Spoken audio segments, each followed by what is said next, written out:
আছেন? আশা করি আলহামদুলিল্লাহ ভালো আছেন। আমি আজকে আসছিলাম মাওয়াতে ইলিশ খেতে।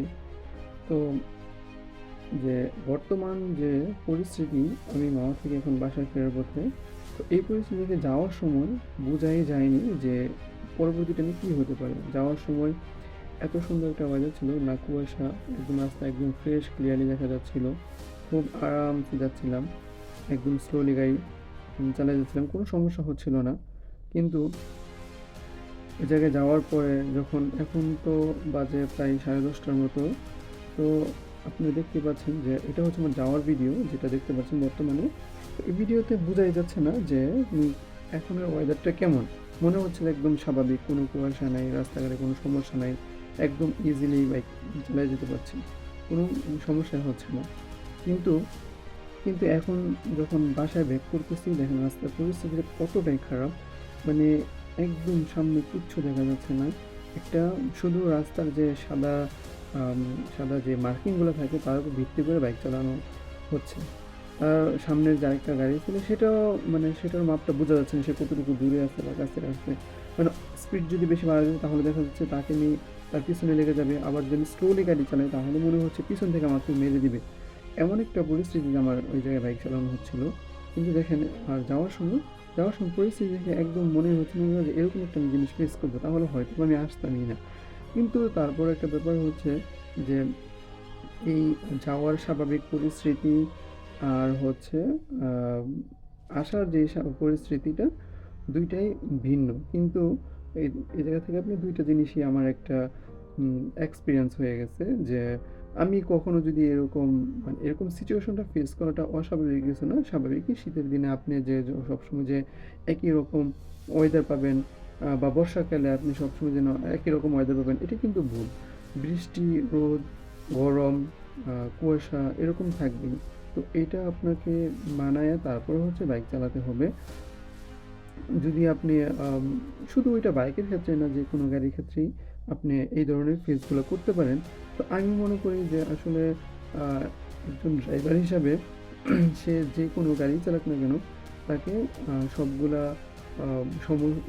সবগুলো সময় সবগুলো টাইমই তাকে ফেস করা উচিত। তাহলে তার একটা এক্সপিরিয়েন্স হবে আর গাড়ি চালাতে একটা অভিজ্ঞতা তৈরি হবে। আর পরবর্তী টাইমে তাহলে আর এই ধরনের মানে যখন সমস্যাগুলো সামনে আসবে তখন আর তার সমস্যা হবে না, বা তার কাছে নিজের কাছে কোনো কঠিন ব্যাপার মনে হবে না, বা বিপদে পড়বেও না যদি সে এগুলো ফেস করতে পারে। আসলে দেখেন যে এই যে কুয়াশাগুলো এইভাবে পড়তেছে, আপনার যদি এখন যদি আপনি এই জায়গায় ওভার স্পিডে গাড়ি চালান তাহলে আপনি কখনোই গাড়ি কন্ট্রোল করতে পারবেন না, কারণ রোডটা এত পরিমাণ ভিজা হয়ে গেছে।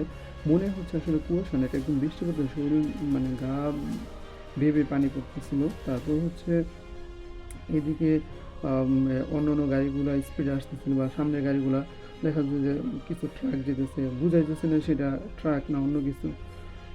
একদম কাছাকাছি গেলে তারপরে বোঝা যাচ্ছে। তারপর হচ্ছে যে বাস তো অনেক ওভার স্পিডে আসে তারা, কারণ তাদের এত বড় গাড়ি, তারা মনে করে যে আমি কোনো সমস্যা নেই। কিন্তু আপনার তো গাড়িটা ছোট থাকে, যার কারণে আপনার একটু ওইরকমভাবে মেনটেন করে চলতে হবে। পিছনের গাড়িটাকে একটু কন্ট্রোলে রাখতে হবে, বইলা বুঝায় ইশারা ইঙ্গিতে। তারপর সামনের গাড়িটাকে ফলো করতে হবে, সে কতটুকু স্পিডে যেতেছে, তাকেও একটু ইশারা ইঙ্গিত দিতে হবে যে পিছনে একটা গাড়ি আছে, মাঝে মধ্যে ডিপার মারা। তো এই বিষয়গুলো করতে হবে, অনেক খেয়াল করতে হবে। যে ট্রাকটা বোঝাই যাচ্ছে না যে আমি যে ট্রাকটা ওভারটেক করতেছি, এটা বোঝাই যাচ্ছে না যে এখানে একটা গাড়ি ছিল, কিন্তু কাছাকাছি আসার পরে এটা দেখা গেছে। যাই হোক, আম আমি অতটা ভয় পাই নাই। কিন্তু আমার পিছনে আমার ফ্রেন্ড ছিল, সে অনেকটাই নার্ভাস ছিল এই বিষয়টা নিয়ে যে কীভাবে হবে। কিন্তু আম না ভয় পেলেও একটু সাহসের ব্যাপার-স্যাপার ছিল। ব্যাপারটা হচ্ছে যে এটা তো একটা মেইন রোড, হাইওয়ে রোড। সবগুলা গাড়ি ওভার স্পিডে থাকে। আল্লাহ না করুক যদি গাড়ি স্লিপ করে পড়ে যান বা পড়ে যায়, তখন তো কোথায় থাকবো জানি না। আপনি আমার হয়তো ভিডিও দেখে বুঝতেই পারতেছেন যে সামনে কীরকম জিনিসটা দেখা যাচ্ছে। স্পষ্ট দেখা যাচ্ছে, কোনো সমস্যা না। কিন্তু মানে এই জিনিসগুলো একটু ফলো করতে হবে সবারই। যাই হোক, আমি এটা শেয়ার করলাম এই জন্যই যে আমি এমন একটা জিনিস ফেস করছি যে এই মাওয়া থেকে আসার সময় যে এরকম ফেসটা সবারই কম বেশি হয়তোবা করা লাগতে পারে। আরেকটা বিষয় জায়গায় ব্যাপার হচ্ছে, সেটা হচ্ছে যে অনেক সময় হাইজ্যাকার বিভিন্ন সন্ত্রাসীরা থাকে রোডের মধ্যে। আপনাকে অ্যাট্রাক্ট করার জন্য। তো আপনি যখন একটা গাড়ির পিছনে থাকবেন, বড় গাড়ির পিছনে, এ থেকে আপনার একটা সেফটির বিষয় আছে। তো তারা তো ফার্স্ট টাইম আপনাকে আক্রমণ করবে একটা রশির দ্বারা বা যেকোনো একটা মানে দিয়ে আরকি, একটা লাঠি সোঁটা এরকম কিছু দিয়ে আপনাকে তো সিগন্যাল দিয়ে থামাতে পারবে না। তো দেখা যাচ্ছে আপনি যখন একটা গাড়ির পিছনে থাকবেন সে আপনাকে অতটা ফলো করতে পারবে না। আর যদি কোনো রশি টান দেয় তাহলে বা অন্য কিছু দিয়ে দেয় তাহলে ওই গাড়িটা আগে বাঁচবে তারপর আপনি। তো এই ধরনের গভীর রাতে তখন প্রায়ই আমি যখন আসতেছি তখন প্রায়ই ২টা থেকে ২:৩০ বাজে। আমি মানে সবগুলো বড় গাড়ির পিছনে আমি শুধু একটা বাইক, আমার সামনে পিছনে কোনো বাইক নেই যদিও, কিন্তু তারপর আমি এরকমভাবে একটু স্মুথলি গাড়ি চলে আসছি, কিন্তু স্মুথলি আবার একদম যে নর্মালি তাও না, মোটামুটি ৭০-৭৫ গাড়ি টান ছিল। আমি যদি আপনাকে দেখাতে পারছি না, আমার ক্যামেরার গ্লাসটা কুয়াশায় একদম মেঘাচ্ছন্ন হয়ে গেছে, ধুলা হয়ে গেছে, বোঝা যাচ্ছে না। যদিও সময়টা খুবই বিপজ্জনক ছিল, তারপর আমি আমার কাছে ওই সময়টা অনেক ভালো ছিল।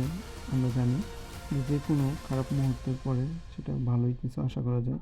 আর আপনি খারাপ মুহূর্ত ফেস করতে না পারলে ভালো কিছু আশা করতেও পারেন না। যাই হোক, এই পর্যন্ত আমার আজকের ভিডিও। পরবর্তী ভিডিওর জন্য আপনাদেরকে স্বাগতম। আসসালামু আলাইকুম। আল্লাহ হাফেজ।